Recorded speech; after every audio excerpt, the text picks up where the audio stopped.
If you enjoy stories about family loyalty, justice, and protecting those you love, please hit that subscribe button, leave a like, and comment your thoughts below. Your support means the world. I'm 59 years old, and I never imagined I'd be standing in a hotel lobby at 11 p.m. on a Tuesday, watching my son-in-law check in with a woman who definitely wasn't my daughter. His name is Derek Hamilton. 32 years old, charming smile, successful real estate agent. He'd been married to my daughter Rachel for 5 years. They had twin 3-year-old girls, my granddaughters Emma and Lily. I was at the Riverside Hotel that night for a late business dinner with a potential contractor from my carpentry company. The restaurant was on the second floor. As I walked through the lobby heading to the elevator, I saw him. Derek stood at the reception desk, his arm around a blonde woman in a tight red dress. She was laughing at something, he said, her hand on his chest in a way that screamed intimacy. My first thought was that I was mistaken. That couldn't be Derek. But then he turned slightly, and I saw his face clearly. It was definitely him. My heart started pounding. Rage flooded through me so fast I felt dizzy. This man was cheating on my daughter while she was home with their children. I stepped behind a decorative pillar, watching, recording everything on my phone. Derek and the woman got their room key and headed to the elevator. I watched them go, his hand on her lower back, her leaning into him. They looked like a couple, a comfortable couple who'd done this before. I canceled my business dinner, sent a quick text apologizing for an emergency.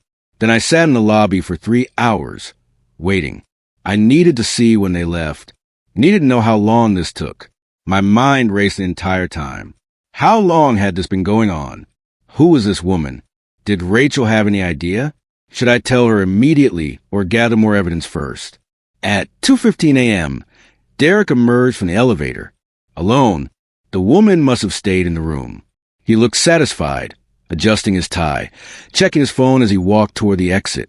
I followed him outside, staying far enough back that he wouldn't notice. He got into his BMW and drove away. I photographed his license plate, the timestamp, everything. Then I went back inside and approached the front desk. The night clerk was a young guy, maybe 25, looking bored. "Excuse me," I said, showing my contractor's license that had my company name. "I'm working with hotel management on some renovation estimates. Can you tell me what room Derek Hamilton checked into tonight?" The clerk hesitated. "Sir, I can't give out guest information." "I understand," I interrupted, slipping him $50. "But this is important. It's about my daughter." His expression changed to sympathy. He glanced at the money, then at his computer. Room 412. "But I didn't tell you that." "You didn't tell me anything," I confirmed, adding another 20. "And I was never here. I went home, but I didn't sleep. I sat in my workshop in the garage, looking at the photos and video on my phone. Clear evidence of Derek entering the hotel with another woman. Timestamp proof. Room number. The question was, what do I do with this information? I could tell Rachel immediately, but she'd be devastated. She'd confront Derek, probably in an emotional state, and he'd have time to create a story, to manipulate her. Derek was good at that. I'd watched him charm his way through family situations for 5 years. No, I needed a plan. A way to expose Derek that left no room for excuses.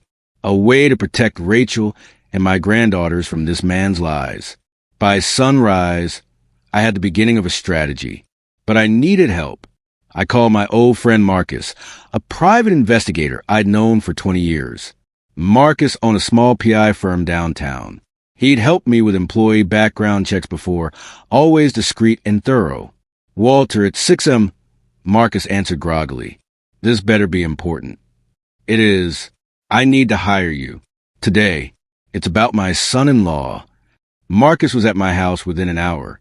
I showed him everything, the photos, videos, the hotel information. His expression darkened as he watched. "How long do you want me on this?" he asked. "However long it takes to document a pattern," I said. "I need irrefutable proof that this isn't a one-time mistake. I need to know who this woman is, how long it's been going on, and if there are others. That's going to cost you, Walt. I don't care about money. I care about protecting my daughter and those little girls from this snake. Marcus nodded. Give me 2 weeks. I'll get you everything you need. Over the next 14 days, Marcus worked his magic. He tracked Derek's movements, identified the woman. Her name was Veronica Nash, a paralegal at a law firm Derek worked with frequently. Marcus documented 4 separate hotel meetings between them over those 2 weeks. But it got worse. Marcus found evidence of at least 2 other women Derek had been involved with over the past 3 years. Your son-in-law is a serial cheater, Marcus told me when he delivered his report. This isn't a mistake or a moment of weakness. This is a pattern of behavior. The manila folder he handed me was thick with evidence. Photos, bank statements showing payments to hotels, text message records Marcus had obtained through his connections, timestamps, everything organized chronologically. The paralegal is the current main one, Marcus explained. They've been meeting regularly for 8 months, but there were others before her. Derek's careful. He uses cash when he can, covers his tracks. But he's not perfect. I stared at the evidence, feeling sick. Rachel had been home pregnant with the twins during some of these affairs. Derek had been cheating on her while she carried his children. There's more, Marcus said carefully. Derek's been hiding money. I found 3 accounts Rachel probably doesn't know about. Looks like he's been siphoning funds from their joint account into personal ones. How much? About $40,000 over 2 years. Small amounts regularly transferred, so it's not noticeable. So Derek was a cheater and a thief. Perfect. I need copies of everything, I said. And Marcus? This stays between us until I'm ready to move. Understood. What are you planning? I'm going to destroy him. I spent the next week planning carefully. I couldn't just tell Rachel. She loved Derek, believed in him, trusted him completely. If I approach her with just accusations, he'd twist it somehow, make me seem like an overprotective father who never liked him. Derek had always been smooth. He'd charmed Rachel from their first date, charmed me and my late wife Patricia too. Honestly, we thought he was perfect for our daughter. Successful, attentive, good with kids. We'd been fooled completely, but not anymore. I decided on a multi-step approach. First, I'd expose Derek publicly in a way he couldn't deny. Second, I'd help Rachel understand the financial theft. Third, I'd make sure Derek faced real consequences, not just divorce, but legal and professional ones. The opportunity came 2 weeks later. Derek's real estate company was having their annual awards banquet at the Riverside Hotel, the same hotel where I'd caught him cheating. Derek was receiving an award for top sales. Rachel was planning to attend with him. Perfect. I'd make sure Derek's award ceremony became something he'd never forget. I contacted the hotel's event coordinator, explaining I wanted to sponsor part of the evening as a surprise for my son-in-law. I paid $5,000 for privilege of showing a tribute video before Derek's award presentation. The coordinator was thrilled. That's so generous, Mr. Patterson. Derek will be so surprised. He had no idea how surprised Derek would be. I spent days editing video footage Marcus had captured. Nothing explicit. I wasn't going to show anything inappropriate at a professional event. But I compiled clear evidence. Derek entering hotels with Veronica, timestamps proving it was during work hours when he claimed to be showing properties, photos of them at restaurants together, holding hands, kissing in parking lots. I added captions with dates and times. Cross-referenced them with Derek's calendar that Rachel had shared with me once, showing his property showings at exactly these times. The video made the pattern undeniable. The final touch was audio. Marcus had recorded a conversation between Derek and Veronica, where Derek talked about how easy it was to deceive Rachel because she trusted him completely. That 15-second clip was damning. I titled the video simply, "The Real Derek Hamilton." The night of the awards banquet arrived. Rachel looked beautiful in a navy dress, excited to see Derek honored. She had no idea what was coming. That killed me, knowing I was about to break her heart. But better I break it honestly than let Derek continue destroying her slowly with lies. Derek was in his element, networking with colleagues, accepting congratulations. He saw me and waved. "Walter, glad you could make it." I smiled tightly. Wouldn't miss it for the world. Dinner was served. Awards were presented. Finally, the MC announced, "And now, before we present our Top Salesman Award to Derek Hamilton, we have a special tribute video sponsored by Derek's father-in-law, Walter Patterson."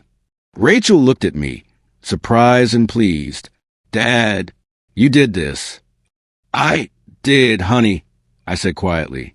"Watch carefully." The lights dimmed. The video began playing on the massive screen. For the first 5 seconds, it looked normal, a professional montage. Then the first hotel footage appeared. Derek and Veronica entering the Riverside Hotel. Date stamp, 3 months ago. I watched Derek's face drain of color. He stood up, looking at the screen, then at me. "What is this? Stop this." But the video kept playing. More footage, more dates, more evidence. The audio clip played. "She's so trusting, it's almost too easy." The room erupted in shocked murmurs. Rachel sat frozen, staring at the screen. Tears started streaming down her face as she watched her husband betrayal play out in front of 300 people. Derek ran toward the AV booth, screaming for them to turn it off. But I'd paid the technician a generous bonus to make sure the video played completely. All 4 minutes of irrefutable evidence. When it ended, the room was silent. Everyone staring at Derek, at Rachel, at me. Rachel stood up slowly, her face a mask of devastation and rage. She looked at Derek, who was standing near the front of the room, face red, mouth opening and closing like a fish. "Rachel, I can explain," he started. "Explain." Her voice was cold. "Explain 4 minutes of video evidence? Explain you cheating on me for years. Your father set me up. This is fake. He never liked me. Stop," Rachel said. "Just stop lying. I can see it's real. Everyone can see it's real." She turned to me. "Dad, did you know about this before tonight?" "Yes," I admitted. "I hired a private investigator. I have more evidence. Much more. I wanted you to see it in a way Derek couldn't lie about." Rachel looked back at Derek. "We're done. I want you out of our house tonight. Don't come near me or the girls." "Rachel, please." "Now," she screamed. "Get out of my sight." Derek looked around the room. Every face showed disgust or pity. His career at this company was finished. His reputation destroyed. He grabbed his jacket and ran from the room. Veronica, who'd been sitting with other law firm representatives, was also crying. Her colleagues were distancing themselves from her. Her professional reputation was ruined too. Rachel collapsed into her chair, sobbing. I moved to her side, holding her while she cried. I drove Rachel home. She cried the entire way, alternating between anger and devastation. "How could I be so stupid?" she kept saying. "How did I not see it?" "You're not stupid," I said firmly. "Derek is a practiced liar. He fooled everyone." At home, I helped her pack Derek's things. He'd texted her 16 times. She blocked his number. We piled his belongings on the porch, changed the locks. I called my security company and had cameras installed that same night. Rachel's best friend Amanda came over. They sat together while I watched the girls, who were sleeping peacefully, unaware their world had just shifted. Around midnight, Derek showed up, drunk, pounding on the door. "Rachel, let me in. We need to talk." I opened the door slightly. Phone recording. "Derek, leave now or I'm calling the police. This is my house." "Actually, it's not. The house is in Rachel's name only. I made sure of that when I helped with the down payment. You have no legal right to be here. Leave." "You destroyed my life," he screamed. "That video ruined everything." "No," I corrected. "You destroyed your own life. I just made sure everyone saw the truth. Now leave before I have you arrested for trespassing." Derek stared at me with pure hatred. Then he staggered back to his car and drove away. The next morning, Rachel filed for divorce. I went with her to her lawyer's office, bringing Marcus's complete evidence file. The lawyer, a sharp woman named Catherine Brooks, reviewed everything with a satisfied expression. "This is a slam-dunk case, Rachel. With this evidence, we can push for full custody, child support, and alimony if you want it." "I don't want his money," Rachel said. I just want him away from us. You should take the support, Catherine advised. For the girls. They deserve it.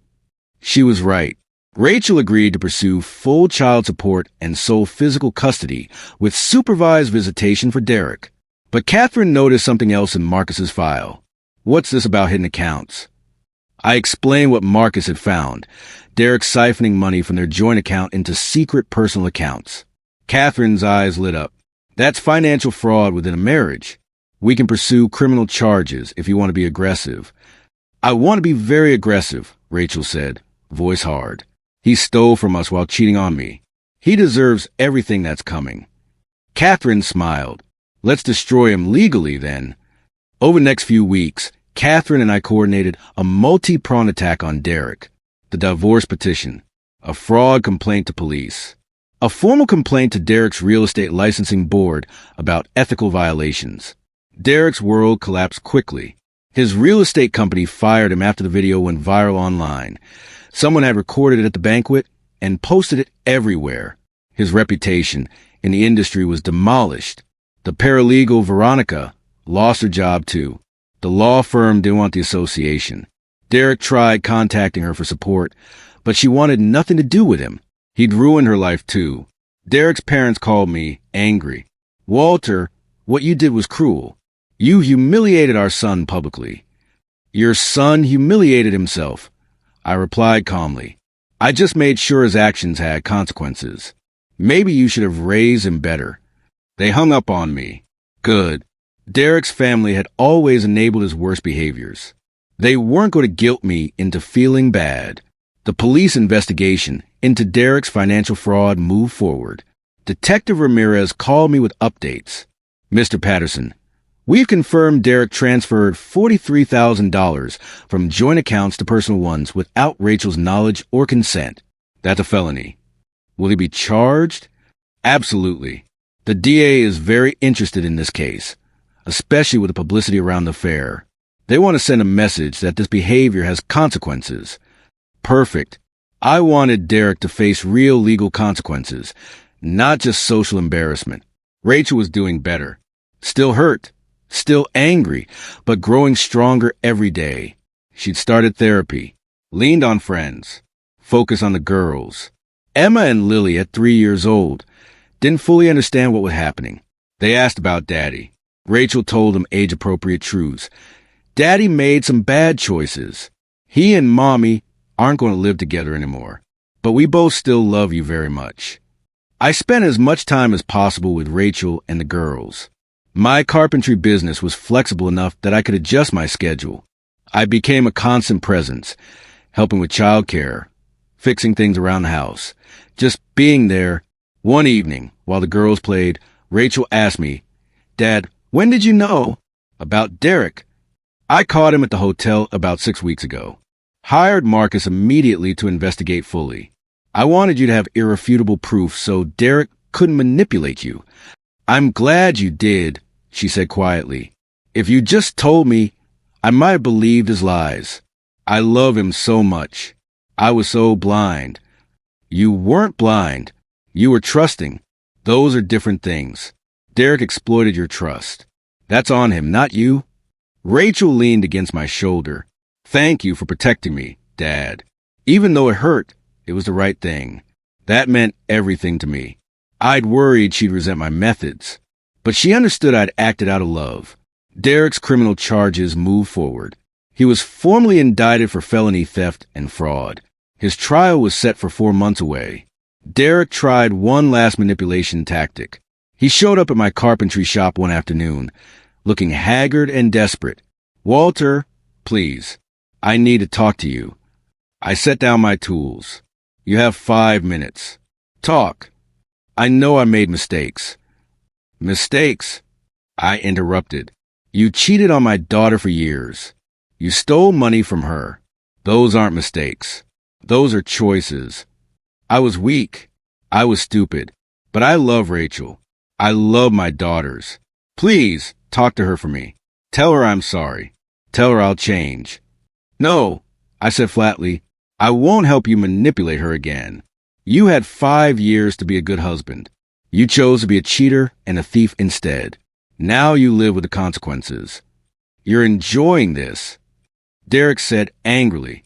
You're destroying me and loving every second. I'm not enjoying anything, I replied. My daughter is heartbroken. My granddaughters are growing up in a broken home. There's nothing enjoyable about this situation, but I will protect my family from you. That's what fathers do. You'll regret this, Derek threatened. When I clear my name, when I fix everything, you'll regret turning Rachel against me.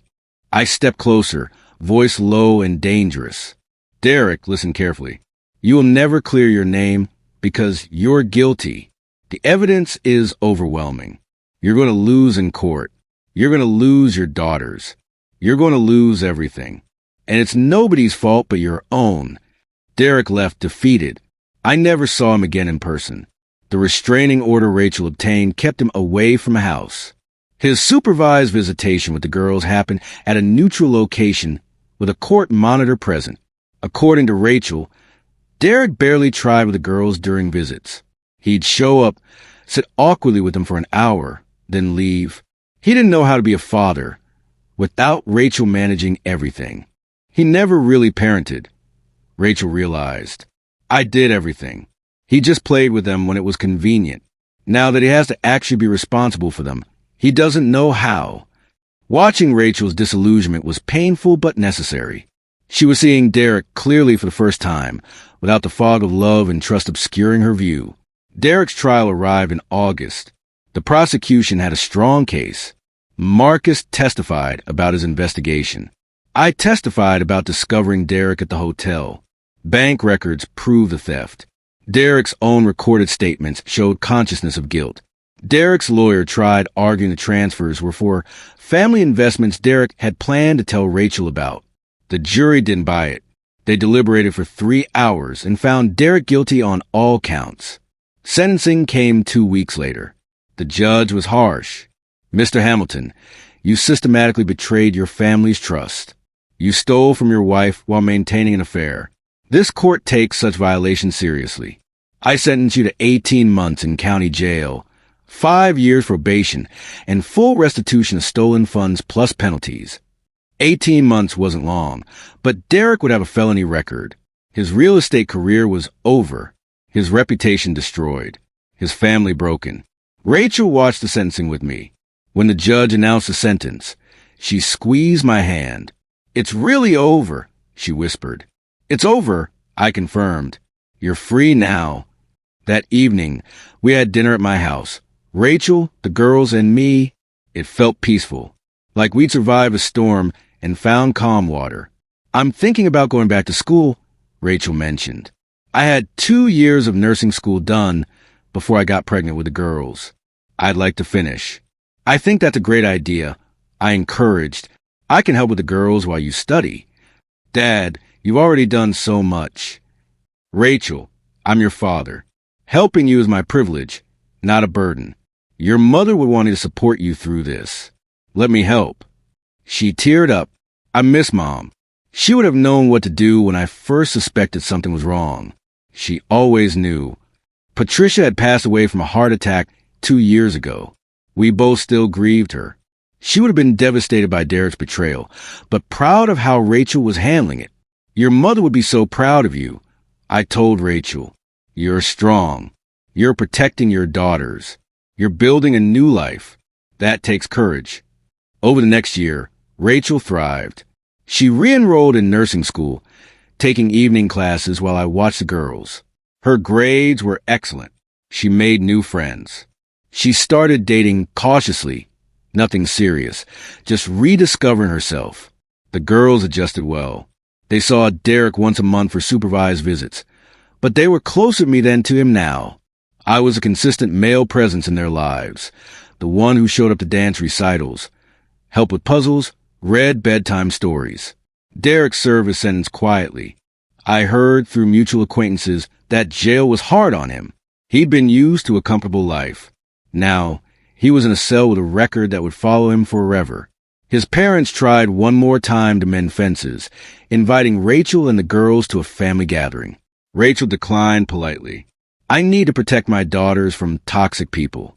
That includes Derek's family, who enabled his behavior, and blamed me for exposing it. I was proud of her boundaries. She was learning to put herself and her children first. Rachel graduated nursing school 18 months after Derek's sentencing. The whole family attended her graduation. Me, the girls, her best friend Amanda, even some cousins. It was a celebration of her resilience and determination. "I couldn't have done this without you, Dad," Rachel said, hugging me tight after the ceremony. "You saved me." "You saved yourself," I corrected. "I just provided the truth. You did the hard work of rebuilding." Derek was released from jail after serving 14 months with good behavior. He immediately violated his probation by trying to contact Rachel directly instead of through court-approved channels. Back to jail he went for 60 days. "He never learns," Rachel said when she heard. "He thinks rules don't apply to him." When Derek finally completed his sentence fully, he moved to another state, Wyoming or Montana, I heard. Somewhere he could start over where people didn't know his story. The girls didn't ask about him anymore. He'd become a distant memory. Rachel met someone new. His name was James Sullivan, a paramedic she'd worked with during her clinical rotations. He was kind, steady, divorced with a 10-year-old daughter of his own. He understood blended families and complicated histories. I met James carefully, watching him with my daughter and granddaughters. He was patient with the girls, respectful to Rachel, and genuine in a way Derek had never been. "Mr. Patterson," James said when we had coffee one afternoon, "I know you're protective of Rachel. I understand why after what she went through. I'm not here to replace anyone or rush anything. I just think she's incredible, and I'd like to be part of her life if she'll have me." I appreciated his honesty and humility. "Hurt her, and you'll answer to me," I said seriously. "But treat her right, and you'll have my support." James nodded. "I plan to treat her like she deserves. Like a queen." Rachel and James dated for 2 years before getting engaged. They took it slow, making sure the kids all got along, building a foundation of trust and communication. Their wedding was small and beautiful. Emma and Lily were flower girls, thrilled to be part of the celebration. James's daughter Sophie was a junior bridesmaid. It felt like the blending of two families who both survived storms and found each other in the calm. During his toast, James thanked me specifically. "Walter, thank you for raising an incredible woman, and thank you for protecting her when she needed it most. I promise to honor that protection by treating her the way she deserves every single day." I cried during that toast. Happy tears, healing tears. After the wedding, life settled into a new normal. Rachel and James bought a house together.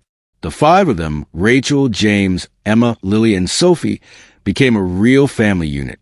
I was Grandpa Walt, coming over for Sunday dinners, babysitting when needed, building furniture for the kids' rooms. Derek became irrelevant, a footnote in Rachel's history. The girls barely remembered him. When they asked about their first daddy, Rachel told them age-appropriate truths. He made bad choices and couldn't be the daddy you needed. But James loves you like his own daughters, and Grandpa is always here for you.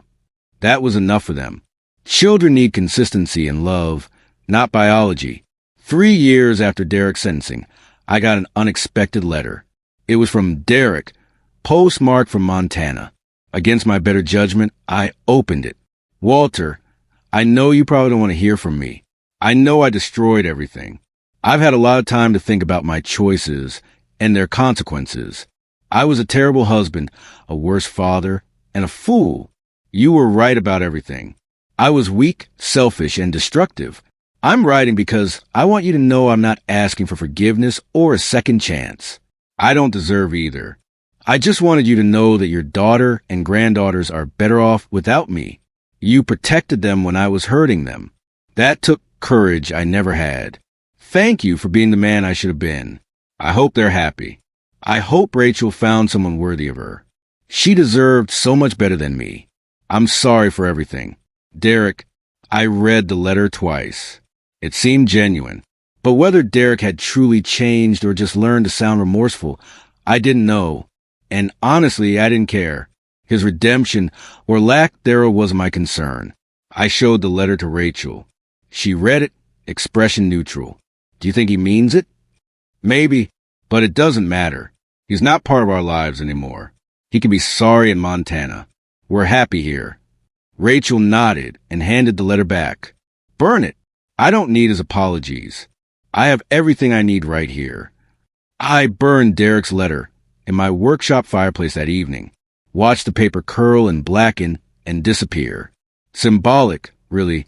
Derek himself had become ash in our lives. Present once, now gone, leaving only faint traces we were brushing away. My life in my late 50s had become richer than I'd imagined. I'd lost Patricia, which still hurt, but I'd gained a deeper relationship with Rachel, more time with my granddaughters, and now an extended family that included James and Sophie. My carpentry business was doing well. I'd hired 2 apprentices, teaching them the trade the way my father had taught me. I was building legacy in my work, in my family, in the values I was passing to the next generation. One Saturday, while I was building a dollhouse for Emma and Lily, James came over to help. We worked in comfortable silence for a while. Then he said, "Walt, I need to tell you something." I looked up. "What's going on?" "Rachel and I are expecting. We found out yesterday." Joy flooded through me. "That's wonderful. How's Rachel feeling?" "Excited. Nervous. She's worried about blending another kid into the family dynamics, but I think it'll bring everyone closer." "It will," I assured him. "Children have a way of creating bonds. This baby will be loved by all the siblings. You're building something beautiful, James." He smiled with relief. "Thanks, Walt. Your approval means everything to Rachel. To me too, honestly." Rachel's pregnancy progressed smoothly. The kids were excited about a new baby. Even Sophie, James's daughter from his first marriage, was enthusiastic about being a big sister again. During this time, Derek reached out one more time. Not to me, but he sent a request through the courts to see Emma and Lily. His probation was complete, and technically he had visitation rights. Rachel panicked. "Dad, what do I do? I don't want him near the girls. They don't even remember him." "Let's talk to Catherine," I suggested. Catherine Brooks, the lawyer who'd handled the divorce, was still Rachel's attorney. Catherine was firm. "Derek has legal rights, but given the time elapsed and the girls' ages, the court will consider their best interests. We can request a psychological evaluation. If the girls show distress about seeing Derek, we can petition to terminate his parental rights." That's exactly what happened. A child psychologist met with Emma and Lily, now 6 years old. They spoke freely, not understanding the implications. "We don't know that man. James is our daddy. Why do we have to see someone we don't know?" The psychologist's report was clear. Forcing the girls to visit Derek would cause psychological harm. They bonded with James as their father figure. Derek was a stranger to them. The judge agreed. Derek's parental rights were terminated. He could contest it when the girls were older if he wanted. But for now, they were protected from his disruption. Rachel gave birth to a healthy baby boy. They named him Patrick Walter Sullivan. Patrick after James's late father, Walter after me. When James told me the name, I couldn't speak for several minutes. Too choked up. "You honor me. I finally managed. More than you know." Lil Patrick was perfect. The whole family adored him. Emma and Lily were gentle and helpful big sisters. Sophie was a natural with babies. The house was full of laughter and love. Watching Rachel with her new family, I saw complete healing. She was happy. Not just content, but genuinely joyful. The shadow of Derek's betrayal had lifted. She'd built a new life from the ashes of the old one. "Dad," she said one evening while I held baby Patrick, "I want to thank you again for everything you did, for exposing Derek, for supporting me through the divorce and school and everything. I know it wasn't easy for you either. Rachel, protecting you is never hard. It's instinct. You're my daughter. Those girls are my granddaughters. Now this little guy too. Family protects family. Mom will be proud of you," Rachel said softly.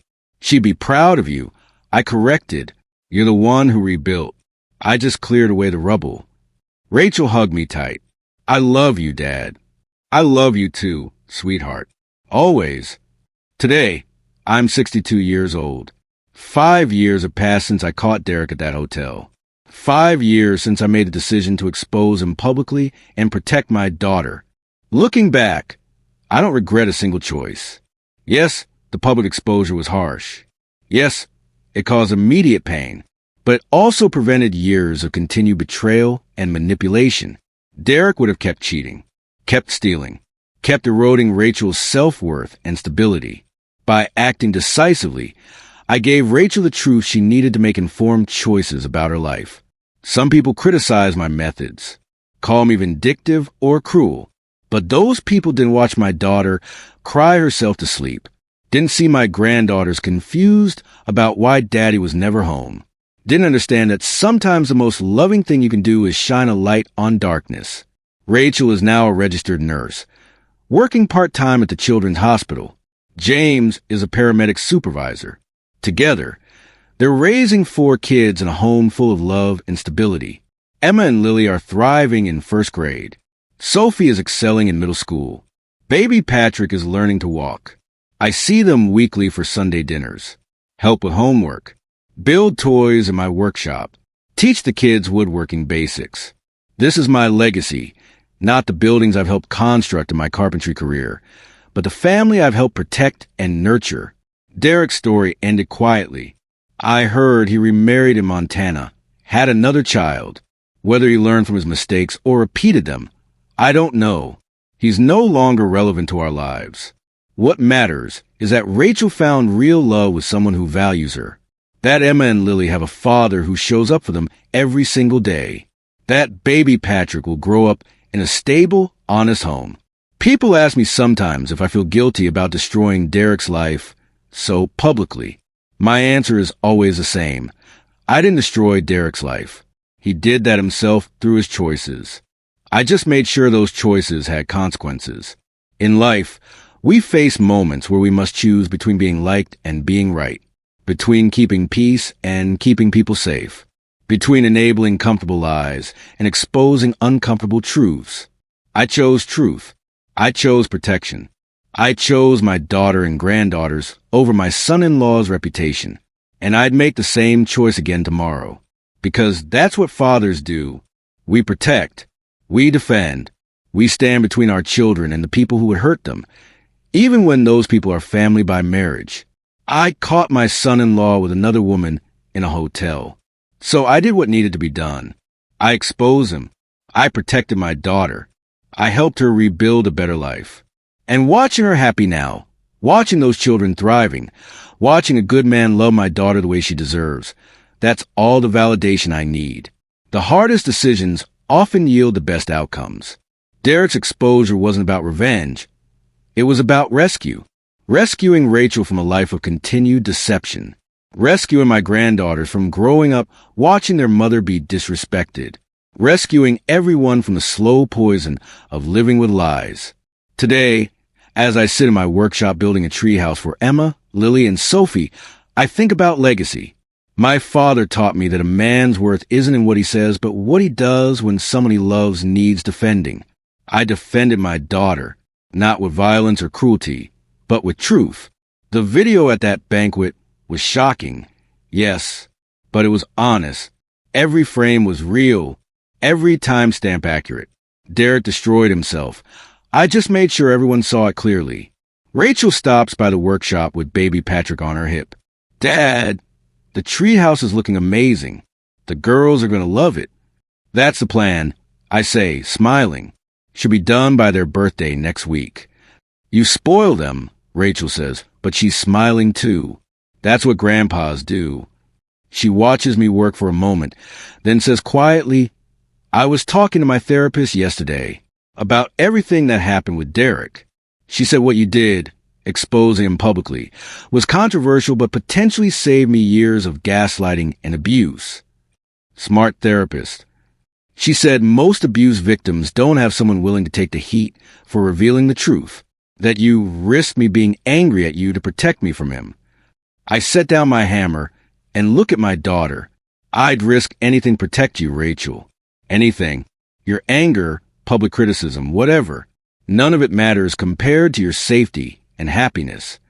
Rachel's eyes fill with tears. I know, Dad, and I'm grateful every single day. We hug. Baby Patrick squished between us, giggling at the closeness. This is why I did it.